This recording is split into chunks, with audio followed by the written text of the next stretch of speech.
एक दिन मैंने गलती से बिल्ली का अंडा खा लिया और अचानक मेरे हाथ पर ड्रैगन के स्केल्स उगने लगे। फिर मेरा पूरा शरीर सिकुड़ने लगा जब तक कि मैं एक सुनहरे ड्रैगन के अंडे में नहीं बदल गया। और भी अजीब बात यह है कि वह अंडा ड्रैगन किंग का 10वां बेटा निकला। कहते हैं कि ड्रैगन किंग के 9 बेटे थे, हर एक अलग। और ठीक तभी मेरे भाई एक एक करके अंडे से निकलने लगे। सबसे बड़ा कुन्यो सबसे पहले निकला। वह छोटा था, उसका सिर ड्रैगन का, शरीर सांप का और स्केल्स गर्म जेड जैसे थे। कहा जाता है कि कुन्यू को म्यूजिक का तोहफा था, जन्म लेना ही शान और ताकत की निशानी है। फिर दूसरा याजी अपने शेल से निकलकर आसमान में उड़ गया। वह सीधा ऊपर डरावना लग रहा था। सियार का सिर, ड्रैगन का शरीर, आंखें लाल, स्वभाव से गुस्सैल और खून का प्यासा। जिस बात ने सबको सच में परेशान किया वह यह कि उसके जबड़ों में एक पुरानी तलवार दबी हुई पैदा हुई थी। गुस्सा और मारने का इरादा उससे साफ झलकता था। तीसरा आया चाओ फेंग, जिसका आकार नीचे झुके हुए जानवर जैसा था। थोड़ा ड्रैगन, थोड़ा फेनिक्स। खतरे से प्यार के साथ पैदा हुआ, हमेशा सबसे ऊंची जगह पर रहना पड़ता था। उसके चारों ओर तेज हवाएं घूम रही थीं। उसकी आंखों में ऐसा नजारा था जैसे पूरी दुनिया उसी की हो। इसके बाद एक बहरा कर देने वाली दहाड़। वह चौथा था पुलाव। वह सबसे बड़ा नहीं था, लेकिन सभी भाइयों में उसकी आवाज सबसे तेज थी। सिर से पूंछ तक बैंगनी रंग के स्केल्स से ढका हुआ और उसके गले के चारों ओर अजीब निशान थे। उसकी बस एक चीख और वह बिजली की तरह गूंज उठी। नंबर 5 सुआणी, पवित्र धूप के धुएं में लिपटा हुआ, ध्यान करते हुए बुद्ध की तरह बाहर निकला। लेकिन हर बार जब उसकी आधी बंद आंखों में सोना चमकता तो जमीन जोर से हिलती। फिर नंबर 6 बक्सिया अपने अंडे से रेंगकर बाहर निकला। उसकी पीठ पर पहले से ही एक बड़ा पत्थर जैसा कछुए का खोल था, एक टैंक की तरह बना हुआ, मोटे हाथ पैर, पूरी तरह मसल्स। वह धीरे धीरे चला, लेकिन उसके हर कदम से धरती कांपने लगी। नंबर 7 बयान, एक ड्रैगन और एक बाघ के मिले जुले शरीर जैसा बना हुआ,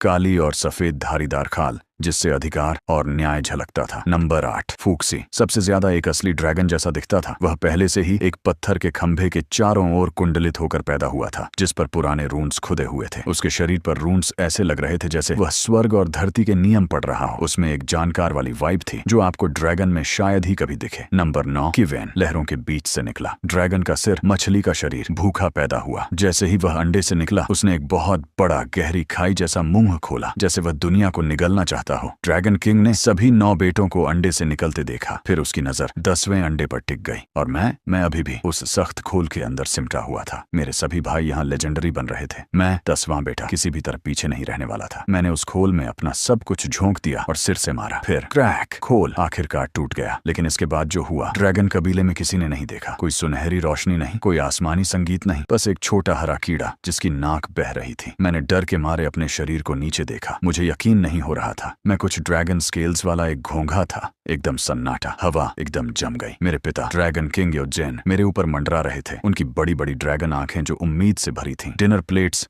जितनी चौड़ी हो गई। उनकी आंखों का